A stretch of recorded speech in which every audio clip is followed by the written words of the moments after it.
Oh, good morning. The weirdo's back for a quick morning stream. Shit, let me mute this. Oh, it's muted. We good. Hello. Hi.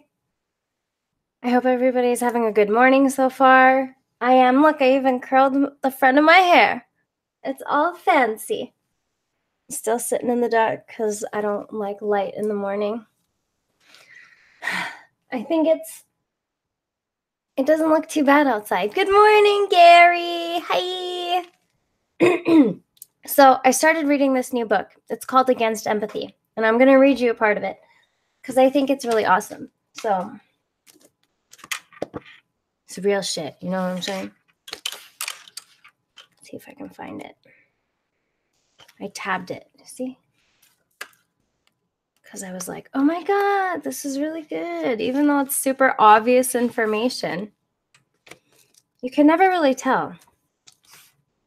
You don't really grasp things. Sometimes you need to like read it or hear it from somebody else, and it makes it, and it like sits better. It sinks in. Let that sink in. That's so annoying when people say that shit. Let that sink in. No, it's going to float. I don't care what you want. So the book is called Against Empathy, The Case for Rational Compassion by Paul Bloom, who's a cognitive scientist. And this is I think it's in the philosophy section, if I'm not mistaken. Right? Where's the genre? Anyways. All right, here we go. So, what are the consequences of empathy? Does it make the world a better place? It certainly looks like it. After all, empathy drives people to treat others' suffering as if it were their own, which then motivates action to make the suffering go away. I see the bullied teenager and might be tempted initially to join in with his tormentors out of sadism or boredom or a desire to dominate or be popular. But then I empathize. I feel his pain.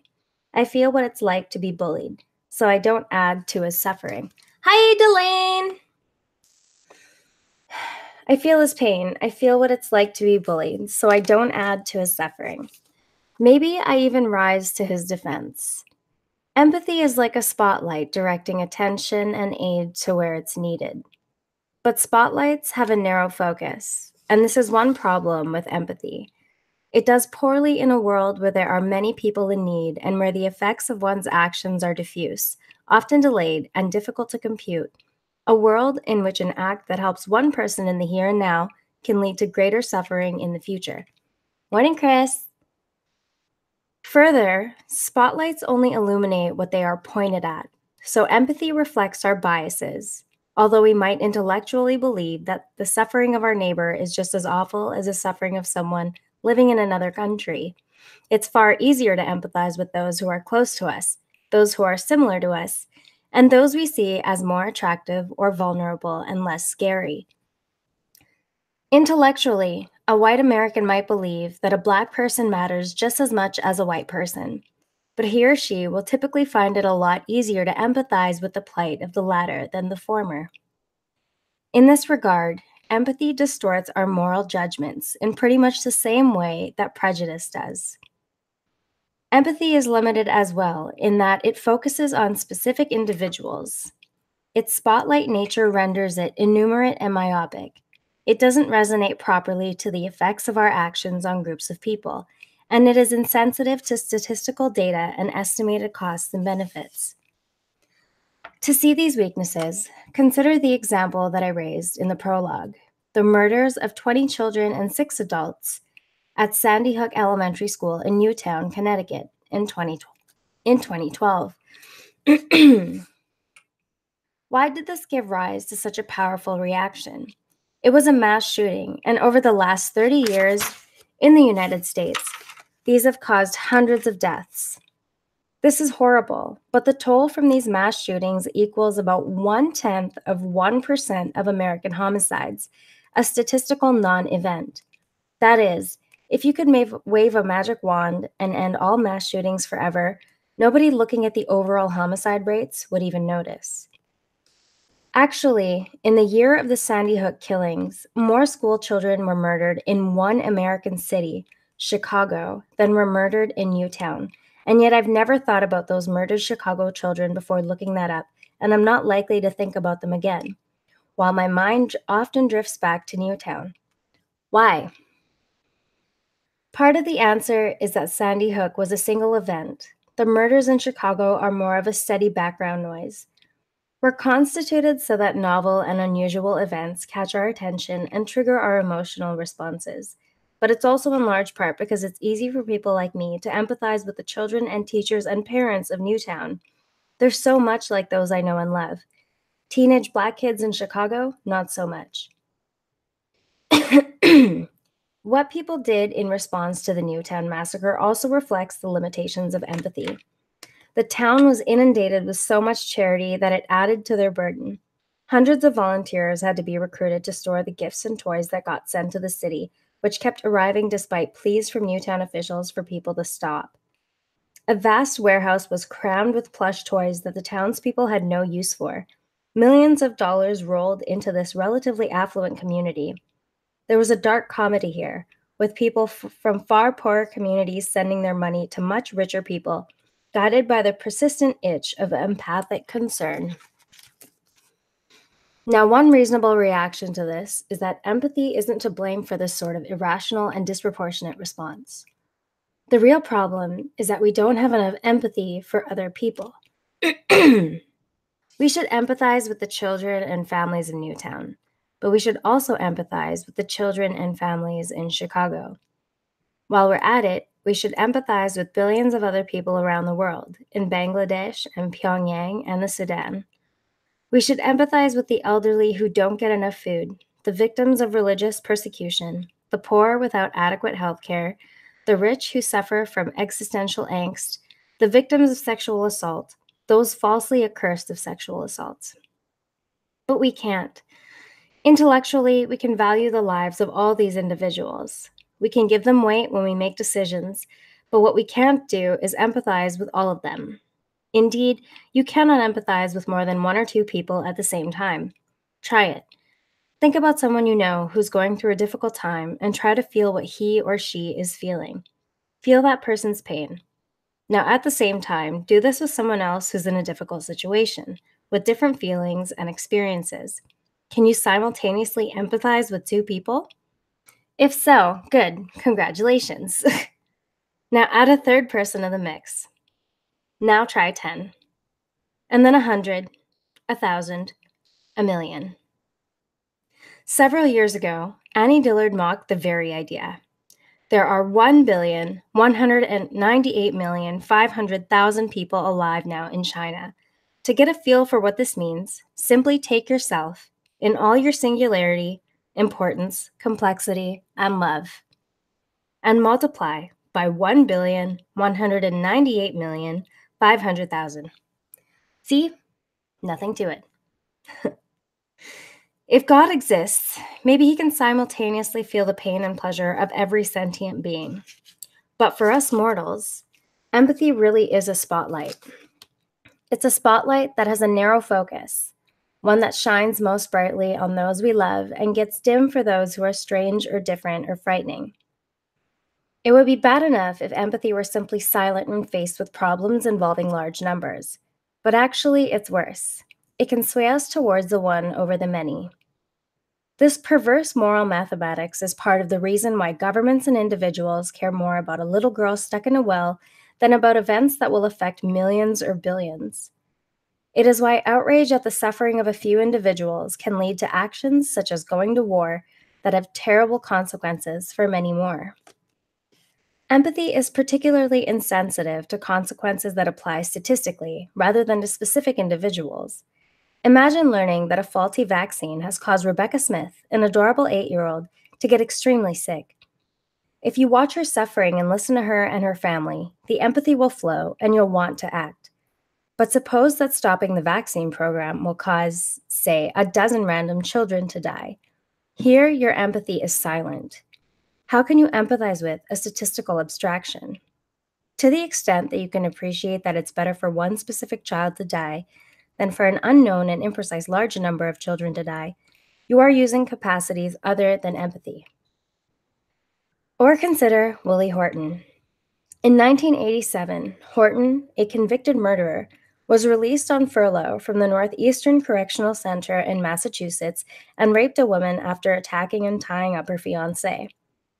The furlough program came to be seen as a humiliating mistake on the part of Governor Michael Dukakis and was used against him by his opponents during his subsequent run for president. Yet the program may have reduced the likelihood of such incidents. A report at the time found that the recidivism rate in Massachusetts had dropped in the 15 years after the program was introduced, and that convicts who were furloughed before being released were less likely to go on to commit a crime than those who were not.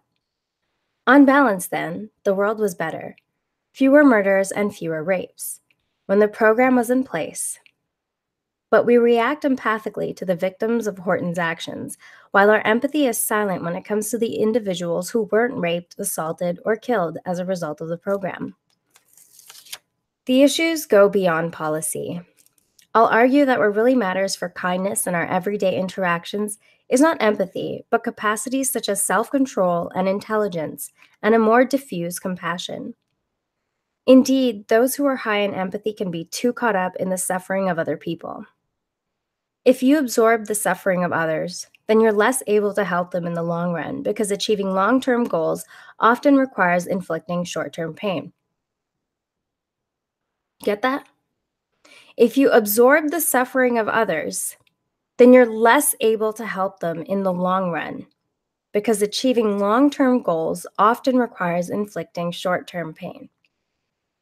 Any good parent, for instance, often has to make a child do something or stop doing something in a way that causes the child immediate unhappiness but is better for him or her in the future.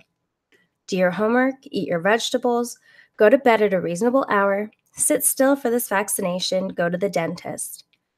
Making children suffer temporarily for their own good is made possible by love, intelligence, and compassion, but yet again, it can be impeded by empathy.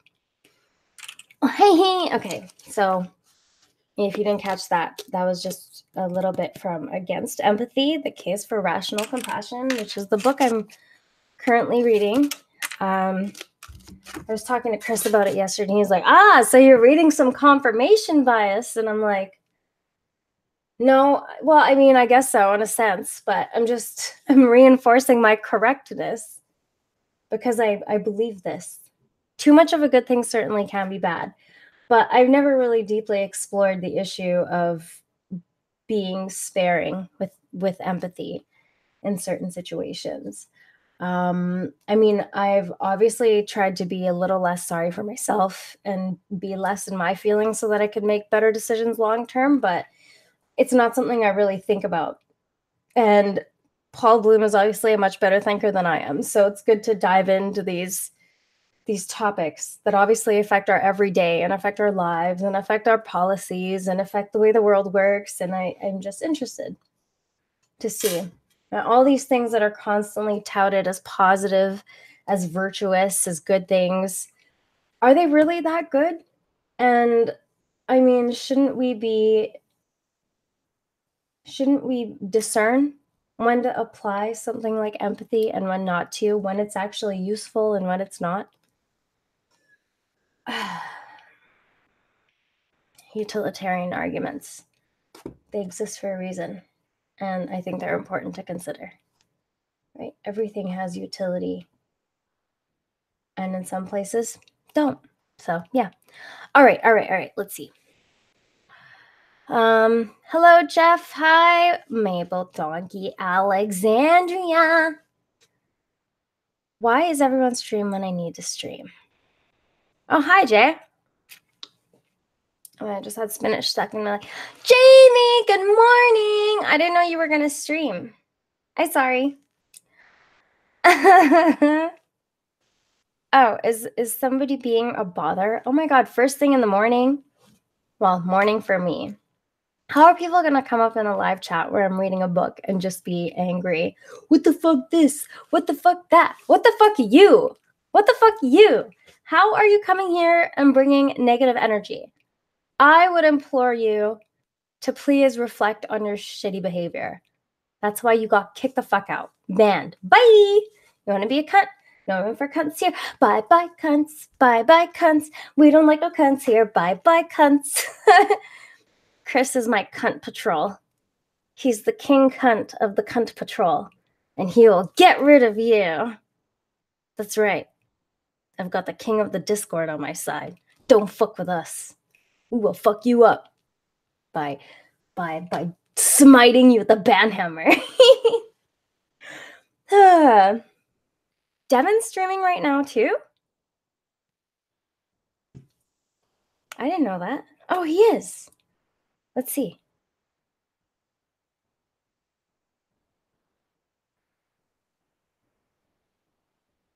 Oh, Devin! Shaw Internet 300 comes with $300. Oh my god, what is so this we gay invested shit? in cryptocurrency. We're rich! No, never mind.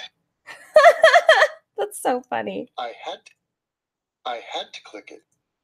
Oh! I don't know where to start Vegans with this. and cancer. I'm a 23-year-old facing terminal cancer. Oh shit.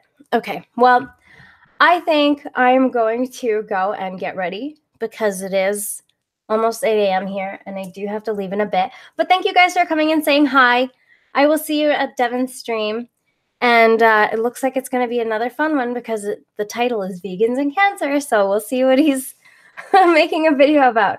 Okay, everybody have a good day. Thanks for joining me for a little chill before I have to go and move on with my day.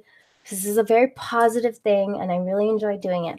Jamie, I love you. Oh, Jamie's streaming too. Oh my God, you're streaming too? I gotta go look at yours too. How the fuck am I gonna watch both of you at the same time? This is the predicament, man. Okay, big kiss. Mwah. Bye. Have a good day. Mwah, mwah, mwah.